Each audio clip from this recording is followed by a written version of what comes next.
দাদা একটু কলমটা দেবেন। ব্যাংকে দাঁড়িয়ে থাকা ভদ্রলোক পাশের জনকে বললেন, আরেক ভদ্রলোককে। তো তিনি উত্তর দিলেন, না আর বলবেন না, এত ঠান্ডা পড়েছে, বাড়িতে হিটার জ্বালিয়েও শান্তি পাওয়া যায় না, ইত্যাদি ইত্যাদি করে উনি 3-4 মিনিট সময় নষ্ট করলেন। ভদ্রলোক ধৈর্য ধরে সব শুনে টুনে আবার বললেন, দাদা একটু কলমটা দেবেন, ব্যাংক তো বন্ধ হয়ে যাবে। এবার উনি শুরু করলেন যে সন্তানেরা বড় হয়ে বাবা মাকে দেখে না, আজকালকার ছেলে মেয়েদের মধ্যে মনুষ্যত্ব নেই, ইত্যাদি ইত্যাদি ইত্যাদি অনেক গল্প করে আলটিমেটলি 20 মিনিট পার করে দিলেন, উনি কলমটা দিলেন না। মিনওয়াইল ব্যাংকটা বন্ধ হয়ে গেল। তো ওনার ভুল কোথায় ছিল? উনি বুঝতে ভুল করেছিলেন যে কলমটা পাওয়া যাবে না এনার কাছ থেকে, অন্য কারো কাছ থেকে চাইতেন, কলমই তো, তার বেশি তো কিছু নয়। তো উনি পেয়েও যেতেন, কিন্তু তা উনি করেননি। তো বাংলাদেশ থেকে চিঠি এসছে যে শেখ হাসিনাকে ফেরত চাই, অফিসিয়াল লেটার। তো তারপরে উত্তর না পেয়ে একটু চেঁচামেচি হয়েছে, হ্যাঁ আমরা উত্তর পাচ্ছি না, ভারত উত্তর দিচ্ছে না। তো আজকে যে আমার প্রতিবেদন, তার আলেখ্য এটাই, যে ভারত কি শেষ পর্যন্ত শেখ হাসিনাকে বাংলাদেশের হাতে তুলে দেবে, না দেবে না? তো ব্যাপারটা হলো যে বাংলাদেশ থেকে যেটা এসছে সেটা একটা ডিপ্লোম্যাটিক নোট, একটা ডিপ্লোম্যাটিক নোট, যেটা মোটেই মানে প্রপার প্রোটোকল মেনে ইন্টারন্যাশনাল যেগুলো থাকে, ডোসিয়ার মোডে ওটা আসেনি। ওটা বাংলাদেশের একজন এম্বাসির এম্বাসির যিনি অ্যাম্বাসেডর বা হাই কমিশনার, উনি এরকম একটা চিঠি দিয়েছেন যাতে প্রপারলি কোনো সিগনেচার নেই, কিছু নেই, which is not align with the international protocol. তো চেঁচামেচি হচ্ছে ভারত উত্তর দিচ্ছে না কেন। তো ভারত উত্তর দিয়েছে যে we hereby acknowledge the receipt of your letter with thanks. আমরা আপনাদের চিঠি পেয়েছি। এর বাইরে ভারত আর কিছু লেখেনি। এবার এর বাইরের কথাটা কি, সেটা তো ডিপ্লোম্যাটিক্যালি এইভাবে লেখা যায় না। কিন্তু আমি আপনাকে বলছি যে আমরা চিঠি পেয়েছি, তারপরে আর কিছু বললাম না, তার মানে আপনাদের এই চিঠি আমরা ওয়েস্ট পেপার বাস্কেটে ফেলে দিয়েছি। আমাদের কাছে এটার কোনো গুরুত্ব নেই, কারণ আপনারা বৈধ সরকার নন। আপনারা দুর্বৃত্তের দল। আপনারা বলপূর্বক অনেক কিছু করে এই শাসন ব্যবস্থাটা গ্রহণ করেছেন, যার মেয়াদ আর কিছুদিন, সামান্য কিছুদিন, এটা আপনারাও জেনে গেছেন। এবং সবাই নিজের নিজের পরবর্তী ডেস্টিনেশন কে কোথায় পালাবেন, এখন সেসব ব্যবস্থাও চলছে। মাঝে 2 দিন আগে ডক্টর ইউনূস, উনি ছাত্রদের নিয়ে একটা মিটিং করেছিলেন, করে বলেছেন যে তোমরা মাফ করো ভাই, আমার দ্বারা আর এটা চলছে না, আমি পারছি না। এখন ব্যাপারটা হচ্ছে যে বাঁদরের হাতে যদি স্টিয়ারিং পড়ে, যেটা আগের দিন বলেছিলাম, যে ফ্লাই করছেন ঢাকা থেকে বরিশাল প্লেনে, হঠাৎ মাঝপথে যদি জানতে পারেন যে ককপিটে কোনো পাইলট নেই, ওটা একটা বাঁদর চালাচ্ছে, তাহলে মনের যে অবস্থা হয়, যে আতঙ্ক সৃষ্টি হয়, আজকে বাংলাদেশের মানুষদের মধ্যে সেই একটা আতঙ্ক চলছে। কিন্তু আমি আপনাদের আশ্বস্ত করি, এই অস্থিরতা বেশি দিন চলবে না, এটা এবার শেষ হওয়ার মুখে। তো 2024 শেষ দিকটা, শেষ 6 মাস আমার বাংলাদেশি 18 কোটি ভাই বোনের জন্য খুবই অভিশপ্ত একটা কালখণ্ড ছিল, একটা তমসাচ্ছন্ন কালখণ্ড ছিল। কিন্তু আমার মন বলছে এবং অবশ্যই কিছুটা আহ, তথ্যও আছে। যেহেতু somehow I am connected to foreign affairs department, এটাই আমার দায়িত্ব, তো কিছু তথ্যও আছে যেগুলো বলা তো যায় না। উম, ভারত একটা বাংলাদেশকে বড়সড় উপহার দিতে চলেছে, most probably by January itself. জানুয়ারিতেই বাংলাদেশকে একটা বড় উপহার দেবে। আর সেটা সেটা কিছু মানুষের জন্য সুখকর হবে না, তাদের জীবনে অভিশাপ ডেকে আনবে। Crime must be punished. ওই আপনাদের মাহফুজ আলম, আমি তো এনাদের নামটাম শুনিনি, হবে কিছু আর কি, উনি বোধহয় একজন উপদেষ্টা যার নির্দিষ্ট কোনো ডিপার্টমেন্ট নেই। উনি ডক্টর ইউনূসকে অ্যাসিস্ট করেন, মানে he is the second person to be considered as. উনি একটা ম্যাপ নিয়ে ফেসবুকে ওনার পেজে দিয়ে দিলেন। বাংলাদেশ পরিবর্তিত হচ্ছে জিওগ্রাফি, তাতে নতুন নতুন কিছু ইনক্লুশন হচ্ছে, ভারতের এই এই অঞ্চল বাংলাদেশের মধ্যে ঢুকে যাবে। তা আমি মাহফুজ আলমকে বলি, আমার এই ভিডিও যদি ওনার কাছ অব্দি পৌঁছয়, তাহলে আমি ওনাকে বলতে চাই যে মাহফুজ ভাই, আপনি যে লুঙ্গিটা পরেন সেটা শত ছিদ্র, আর ছিদ্রটা এত বেশি যে দৃশ্য দূষণ হয়, সবকিছু দেখা যায় আপনার। আগে লুঙ্গিটা পাল্টান, দুবেলা পেট ভরে খান, তারপরে ভারত দখল করা, ভারতের অংশ নেওয়া, অমুক তমুক ভাববেন। আপনার ভ্যালু আমাদের কাছে চাকর বাকর বা ভিখিরির থেকে বেশি কিছু না। মুখে বড় বড় ডায়লগ, আর ভেতরে হাত পা জোর করে চিঠি দেওয়া যে আমাদের চাল দিন, না হলে না খেয়ে মারা যাব, দুটো চলবে না, দুটো চলবে না। আপনি যে বেসিক্যালি, আপনি এবং আপনার এই দলবল, দুর্বৃত্ত মাদরের দলবল, আপনারা যে বেসিক্যালি ভিখিরি, আপনারা যে বাংলাদেশটাকে শেষ করে ফেললেন, ইসলামিক ব্যাংক ব্যাংক্রাফ্ট হয়ে গেল একদম, টাকা পয়সা এর মধ্যে সাইফন হয়ে আপনাদের সেক্রেটারিয়েট ভবনে আগুন দেওয়া, অমুক করা তমুক করা, এর থেকে তো প্রমাণিত যে কাদের হাতে সরকার, কেন সেক্রেটারিয়েটে আগুন লাগছে। তো তাই আপনাদের জন্য অনেক অনেক আদর আপ্যায়ন ভালোবাসা অপেক্ষা করছে, একটু ওয়েট করুন, পাবেন। ভারত ফিরিয়ে দেবে। এত বড় বড় কথা বলেছেন, সব রেকর্ডেড আছে। আপনারা সীমান্তে এসে ওই খেলনা কিছু ফাইটার জেট টেট ওড়াচ্ছেন, এই সস্তায় কিনে আনা তুরস্ক থেকে কিছু ড্রোন ওড়াচ্ছেন। আমাদের দেশে যখন বিয়ে হয় না, তখন ড্রোন ক্যামেরা ইউজ করা হয়, যারা ওপর থেকে ফটো টটো তোলে, বার্ড আইজ ভিউজ। সেই ড্রোন গুলো আপনাদের ড্রোনের থেকে বেশি দামি। ওসব দেখাবেন না প্লিজ। ঠিক 15টা মিনিট লাগবে, বাংলাদেশকে ট্যাবলেটের মতো গিলে নেবো আমরা। করতে পারি না কেন জানেন? 15 বছর ধরে শেখ হাসিনার আওয়ামী লীগ আমাদের বন্ধু সরকার ছিল। আমরা ওতপ্রোতভাবে একে অপরের সাথে সম্পৃক্ত ছিলাম। আমরা প্রচুর সাহায্য বাংলাদেশকে করেছি।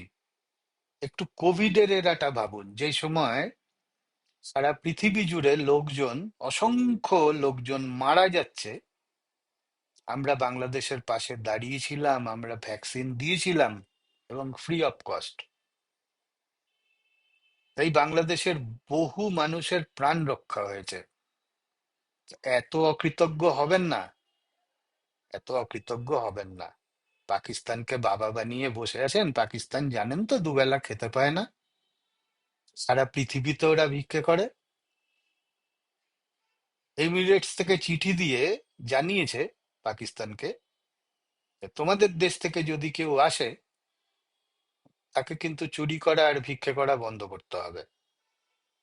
আমাদের জেলে এত জায়গা নেই, আমাদের জেল পাকিস্তানের কয়েদিতে ভরা। তাদেরকে বানিয়েছেন বাবা।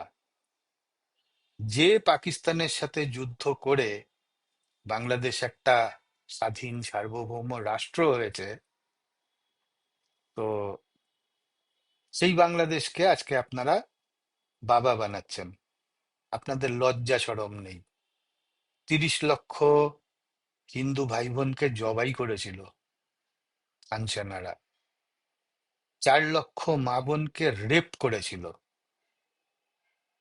এবং ওনাদের টিক্কা টিক্কা খান, ওনাদের জেনারেল, সেই সময় আর্মি জেনারেল টিক্কা খান বলেছিলেন যে বাংলাদেশের মেয়েদের পেটে আমরা এত বাচ্চা দেব যে যাতে পরবর্তী প্রজন্ম বাংলাদেশের অনুসারী হয়।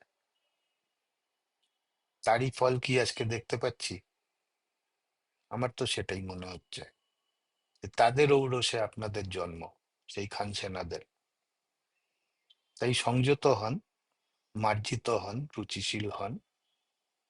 আর আমি ডক্টর ইউনূসকে বলতে চাই, এই যে ড্রোন ওড়ানো, আহ, এই যে মহড়া দেওয়া, যুদ্ধের মহড়া দেওয়া, এগুলো করবেন না। হ্যাঁ, এগুলো করবেন না। আপনি নোবেল টোবেল পেয়েছেন, কিন্তু বেসিক্যালি আপনি মূর্খ লোক। আপনি একটা চূড়ান্ত লোভী, ক্ষমতা লোভী, অর্থ লোভী একটা মূর্খ লোক। আপনি যদি মূর্খ না হতেন তাহলে আপনি সূর্যকে টর্চ লাইট দেখাতেন না।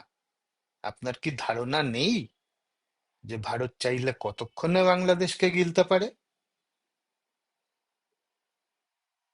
আর ওই যে ভাবছেন না যে এ আসবে, ও আসবে, চায়নাকে বলে দেবো, ওই কোন একটা বলেছিল একজন আপনাদের যে আমরা চায়নারে বলমু আর একদম চিকেন নেক দখল হয়ে যাবে। চায়না কি তোমার বন্ধু? তুমি কি চায়নার সমকক্ষ? চায়নার কাছে, ভারতের কাছে তোমার জায়গা হচ্ছে চাকর বাকরের। একটা চাকরের অনুরোধে দুটো মালিক ঝামেলা করে না। এই বেসিক কনসেপ্টটুকু থাকা দরকার। আমাদেরকে প্রভোগ করবেন না, আমাদেরকে প্রভোগ করবেন না। আপনারা খেতে পাচ্ছেন না, আবার 25,000 টন চাল আমরা পাঠালাম, আবার একটা শিপিং রেডি হচ্ছে। আমরা 9 কোটি ডিম পাঠিয়েছি, যখন আপনারা 20 টাকা পিস ডিম কিনে খেতেন তখন আমরা 9 কোটি ডিম পাঠিয়েছি ফ্রি অফ কস্ট। কাজেই যে দেশটার দানে বেঁচে থাকেন সেই দেশকে চোখ দেখাবেন না। তো এবার আসি যে শেখ হাসিনাকে ভারত ফেরত দেবে কি দেবে না। বিজেপি রজত অনলাইনের পেজে আপনাদের সবাইকে স্বাগত জানাই। আমি কামনা করি 2025 যেন আপনাদের স্বপ্নের বছর যায়, এবং যে তিমিরাচ্ছন্ন পরিস্থিতির মধ্যে দিয়ে আপনারা যাচ্ছেন তার অবসান ঘটুক, এবং নতুন সূর্যোদয় হোক। আমার বাংলাদেশ আবার করে সূর্যের আলোয় আলোকিত হোক, উজ্জ্বল হোক, এবং আবার বিশ্বের মানচিত্রে আপনারা একটা একটা গর্বিত দেশ হয়ে আত্মপ্রকাশ করুন। তো শেখ হাসিনাকে ফেরত দেবে কিনা, দ্যাট ইজ দ্য $1,000,000 কোয়েশ্চেন। দেবে না। লিখে নিন, দেবে না। আপনাদের বাপ ঠাকুরদার দম থাকলে, আপনাদের বাপ ঠাকুরদার দম থাকলে শেখ হাসিনাকে নিয়ে যান। আপনারা বলবেন যে এক্সট্রাডিশন ট্রিটি তো আছে। হ্যাঁ, আছে তো। সেটা বন্দি প্রত্যার্পণ চুক্তি। বন্দি প্রত্যার্পণ চুক্তি। শেখ হাসিনা আমাদের কাছে বন্দি নন। উনি আমাদের কাছে পরম সম্মানীয়, সমাদৃত একজন রাষ্ট্রীয় অতিথি, যিনি একটা দেশের প্রধানমন্ত্রী। আমরা তাকে একদম প্রপারলি প্রধানমন্ত্রীর প্রোটোকল দিয়ে রেখেছি, কারণ আমাদের চোখে উনিই বাংলাদেশের রাষ্ট্রপ্রধান, উনিই নির্বাচিত প্রধানমন্ত্রী, ওনার মেয়াদ এখনো আছে। আর আমরা ইউনিস সরকারকে সরকার হিসেবে মানি না। প্লেন অ্যান্ড সিম্পল লিখে রাখুন। আমাদের কাছে কোনো সরকারি স্বীকৃতি নেই আপনাদের বৈধতা সম্পর্কে। আমরা জানি না বাংলাদেশের সংবিধানে কোথাও উপদেষ্টা, সমন্বয়ক, এসব কথাবার্তা লেখা আছে নাকি? তো কাজেই কিছু বলে দিলে যে হয়ে গেল, ওটা আপনি ভাবেন, আপনার মতো মূর্খ ছাগলগুলো ভাবে। হ্যাঁ, মানুষ ভাবে না। সো সারা পৃথিবীতে ছি ছি ছি ছি হচ্ছে আজকে বাংলাদেশের নামে। ট্রাম্প থেকে নিয়ে সকলে বাংলাদেশের বিরুদ্ধে কথা বলছে। আমাদের যিনি আমেরিকা উড বি এনএসএ, उड बी एनएसए, क्या नाम है उड बी एनएसए का? তুলসী গাবার্ড। তুলসী গাবার্ড তো বারবারই 2-4 দিন আগেও স্টেটমেন্ট দিয়েছেন। ট্রাম্প তো নিজেই স্টেটমেন্ট দিয়েছেন মিডল কে ঠান্ডা হওয়ার জন্য। তো বকলমে এই থ্রেটনিং গুলো কিন্তু বাংলাদেশের ওপরেও বর্তায়। তো কাজেই কাকের মতো চোখ বন্ধ করে নেবেন না। কাক চোখ বন্ধ করে ভাবে যে আমি দেখছি না মানে আমাকেও কেউ দেখছে না, হুইচ ইজ নট ট্রু। আপনাদের খুব দুর্দিন আসছে। এই বছরে এটাই প্রথম আমি আমার বাংলাদেশি ভাই বোনেদের মুখোমুখি হচ্ছি, বাংলাদেশি বন্ধুদের মুখোমুখি হচ্ছি। আপনাদের থেকে অজস্র ফোন কল পাই, অজস্র হোয়াটসঅ্যাপ মেসেজ পাই। একটা দুর্বৃত্তের দল তো আমার ফেসবুক অ্যাকাউন্ট হ্যাক করে নিয়েছে, ব্লক করে দিয়েছে, তাতে কিছু যায় আসে না। কিছু যায় আসে না। আমার বার্তা পৌঁছবেই, আর আমার যেটা রোল সেটা আমি প্লে করবই। এবং আমার রোলের এন্ড রেজাল্ট এটাই হবে যে শেখ হাসিনা অবশ্যই প্রত্যাবর্তন করবেন। আপনারা চেয়েছেন না উনি প্রত্যাবর্তন করুন, তো উনি প্রত্যাবর্তন করবেন। কিন্তু যে চেয়ার ছেড়ে উনি এসছেন, উনি গিয়ে আবার সেই চেয়ারেই বসবেন। ডক্টর ইউনূসের মতো মানুষকে পালাতে দেওয়া যাবে না, সে পদ বন্ধ থাকবে। শেখ হাসিনা গিয়ে কিন্তু উনি টিট ফর ট্যাটটাই করবেন। যারা ওনাকে চেনেন তারা জানেন যে শেখ হাসিনা যেটা ভাবেন, যেটা বলেন, উনি সেটা করেন। উনি একটু রাউডি টাইপের মহিলা, এবং ওনার মধ্যে সেই ফায়ার আছে বলে বাংলাদেশের মতো ছোট্ট একটা রাষ্ট্রকে উনি উন্নয়নশীল দেশ থেকে উন্নত দেশ করার জায়গায় চলে গেছিলেন। $80 বিলিয়ন আপনাদের যে টেক্সটাইল ইন্ডাস্ট্রি, একমাত্র তো বাংলাদেশের লাইফ লাইন এটা। 80,000 বিলিয়নের ই ছিল। $80 বিলিয়ন। একটু জল দিও। ডলারের মার্কেট ছিল, অ্যাবসলিউটলি শেষ হয়ে গেছে, নেই আর। উনি মহিলাদের সশক্তিকরণের জন্য অনেক কাজ করেছিলেন, যাতে মহিলারা, এই যে টেক্সটাইল ইন্ডাস্ট্রিটা গ্রো করেছে, এটা শেখ হাসিনার ব্রেন চাইল্ড, তাতে প্রচুর মহিলা ওয়ার্কার কাজ করতেন। এবং মহিলাদের হাত খুব সুইফট হয় পুরুষদের থেকে, তাদের যেটা যেটা তাদের প্রোডাকশন সেটা অনেক বেশি হয়। এইভাবে বাংলাদেশে অর্থনীতিটা উন্নতি করেছিল। প্রচুর ফরেন থেকে যারা বাংলাদেশের, যারা দেশে বিদেশে বিভিন্ন জায়গায় আছেন, সেখান থেকে প্রচুর ফরেন ফান্ড আসতো, সব বন্ধ হয়ে গেছে।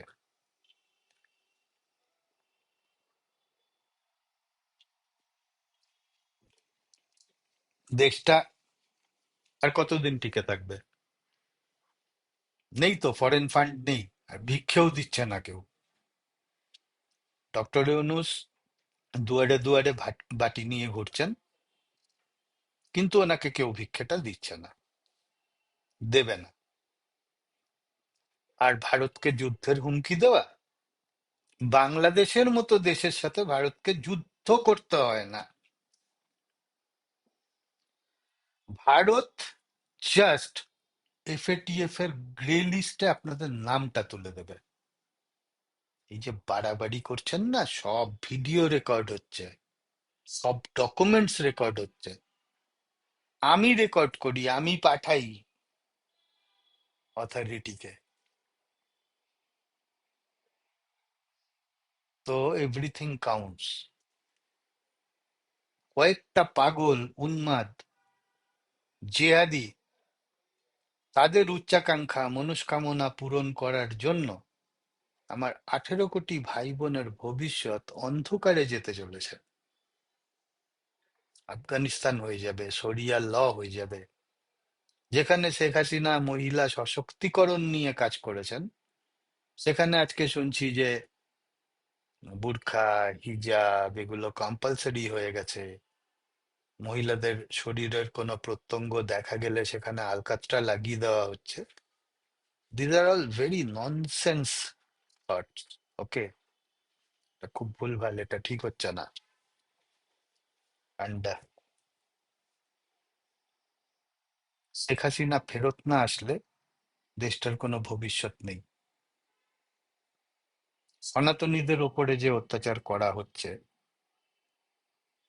ডক্টর ইউনূস বলছেন না না না, এগুলো এগুলো কোনো রিলিজিয়াস টেরোরিজম নয়।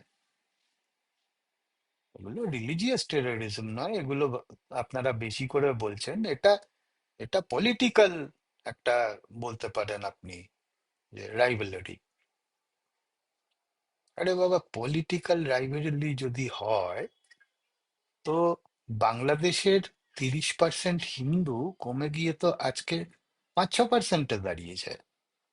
নিশ্চয়ই এই 5-6%, আমি যদি তর্কের খাতিরে ধরে নিই যে 5-6% সবাই একেবারে inclined to Sheikh Hasina, affiliated to Awami League, তাহলে কি 5% সমর্থন নিয়ে শেখ হাসিনা বা আওয়ামী লীগ 15-16 বছর ক্ষমতায় ছিল? তা তো নয়। 5% হিন্দুর যদি গোটাটাই থাকে, তাহলে 50 থেকে 60% মুসলিমদেরও সমর্থন আওয়ামী লীগের সঙ্গে ছিল, আছে, থাকবে। আজ অব্দি দেখুন, আমি চাই না, আমি খুব শ্রদ্ধার সাথে প্রত্যেকটা দেবালয়কে আমি প্রণাম করি। আমার কাছে মন্দিরও মন্দির, মসজিদও মন্দির, চার্চও মন্দির। তো আমি চার্চেও গিয়ে ঢুকে প্রেয়ার করেছি, সব করেছি। আমি মসজিদে আমি আমি আমি মসজিদে, ওই যে মুম্বাইতে হাজি আলি, সেখানে আমি গিয়ে চাদর চড়িয়ে এসেছি। আর আমার নিজের ধর্ম তো আমি পালন করি। আমি ঘোষিত হিন্দু, আমি সাম্প্রদায়িক। আমি কখনো বলি না আমি সেকুলার, কারণ সেকুলার শব্দের কোনো মানে হয় না। এটা একটা অর্থহীন শব্দ। আপনাকে অর্থবহ শব্দ বলতে হবে। হয় আপনি কোনো একটা ধর্মের অনুসারী হবেন আপনার পছন্দ মতো, বা যা হেরিডিটি থেকে যা হয়ে আসছে বংশ পরম্পরায় সেটা, আর অন্যান্য ধর্মের প্রতি শ্রদ্ধাশীল হবেন, কিংবা নাস্তিক হবেন। যেখানে সেকুলারিজমের কোনো জায়গা নেই। সেকুলারিজম বলে কিছু হয় না। তো আমি হিন্দুই, আমি সেকুলার না। আমি একটু কমনাল, প্লেন অ্যান্ড সিম্পল, সোজা কথা সোজাভাবে বলছি। কিন্তু অন্য সব ধর্মের প্রতি আমি শ্রদ্ধাশীল। আমার আমার কোনো ইনহিবিশন নেই। আমি একই রকম সম্মান করি ইসলামকে। আমি কঠোর অবস্থান গ্রহণ করি টেরোরিজমের এগেনস্টে। সেটা ইসলামী সংগঠন থেকে হোক, হিন্দু সংগঠন থেকে হোক, আই ডোন্ট মাইন্ড। তো বিষয়টা হচ্ছে যে এত এত হিন্দু দেবালয়, মন্দির ভাঙচুর হলো, ঠাকুরের বিগ্রহ, প্রতিমা ভেঙে দেওয়া হলো, এত এত হিন্দু বাড়ি অগ্নিসংযোগ, লুণ্ঠন, মারধর, মা বোনেদের নিয়ে টানাটানি, এরকম কি মুসলিমদের সাথে হয়েছে? কটা মুসলিম দেবালয় আক্রান্ত হয়েছে? কটা মসজিদ আক্রান্ত হয়েছে? হয়নি না? তাহলে বুঝতে হবে যে হোয়াট ইজ হোয়াট, আর এটা সবাই বোঝে। আমরা যে বাংলাদেশকে ভালোবাসি, দেখুন আমার একটা আলাদা টান আছে, কারণ আমার পিতৃভূমি, আমার পুণ্যভূমি, আমার 14 পুরুষের সেখানেই বসত ভিটে। তো কাজেই সেই মাটিকে, আমি বারবারই বলেছি, সেই মাটিকে আমি নতমস্তকে প্রণাম করি। আমার কাছে খুব পবিত্র ভূমি। হ্যাঁ, দুর্বৃত্তদের, জঙ্গিদের, টেররিস্টদের থ্রেটের ফলে বিশাল জমিদারি ছেড়ে এক রাতে আমার ঠাকুরদাকে চলে আসতে হয়েছে। আহ, কাজেই বাংলাদেশ যাওয়ার আমার আর অধিকার নেই সরাসরি, until and unless Bangladesh government permission দিচ্ছে, মানে উইচ ইজ কল্ড ভিসা। ওটা ছাড়া আমি ঢুকতে পারি না, আমার ওখানে কিছু নেই। কিন্তু আত্মার আত্মীয়তা তো থেকে গেছে। 18 কোটি বাংলাদেশি ভাই বোনের সাথে আমি ভাষায় এক, ভালোবাসায় এক, প্রত্যাশায় এক, শিক্ষা, সংস্কৃতি, পরিধেয়, সবকিছু মোটামুটি এক। So somehow I am eternally connected with Bangladesh, that much, nothing beyond that. আর ভারতবর্ষ যে বাংলাদেশকে এতটা সাপোর্ট করছে না, এই চাল পাঠানো, ডিম পাঠানো, এই দুর্বৃত্ত গভর্নমেন্টের আমলও, শেখ হাসিনার আমল তো ছেড়েই দিন, পুরোটাই ভারত সাহায্য করত। এখনো যেটা করছে, 25,000 মেট্রিক টন চাল পাঠিয়েছে, আবার 25,000-এর একটা কনসাইনমেন্ট যাচ্ছে। বাংলাদেশ থেকে প্রেয়ার করা হয়েছে যে আমাদের সাবসিডাইজড রেটে একটু চাল পাঠান। সাবসিডাইজড রেট মানে একটু কম দামে কিছুটাই করে। কাজেই দুটো চলবে না। শেখ হাসিনা ফেরত যাবে না। শেখ হাসিনা ফেরত যাবেন না। উনি যাবেন যেদিন, সেটা প্রধানমন্ত্রীর আসন গ্রহণ করতেই। টেক এ নোট, সেটা 2-1 মাসের মধ্যেই হবে। উনি যাবেন, উনি ঢাকা এয়ারপোর্টে নামবেন, লক্ষ লক্ষ মানুষের সমাগম হবে, পুষ্পবৃষ্টি হবে, আর মানুষ চেঁচাবে যে আর চোখের জলে ভাসি না, এসে গেছে হাসিনা, এরকম স্লোগানারিং হবে। উনি আবার গিয়ে নিজের আসন অলংকৃত করবেন, যে আসনটা উনি ছেড়ে এসছেন। আজকের মতো এখানেই শেষ, আবার কথা হবে। আপনারা শুনবেন, জানাবেন আপনাদের মতামত। যদি কিছু বলার থাকে অবশ্যই বলবেন। আপনাদের প্রত্যেকটা কমেন্ট পড়া হয়, আমার টিমের লোকেরা ইচ অ্যান্ড এভরি কমেন্ট পড়ে। ভিডিওটাকে ছড়িয়ে দেবেন সবার কাছে।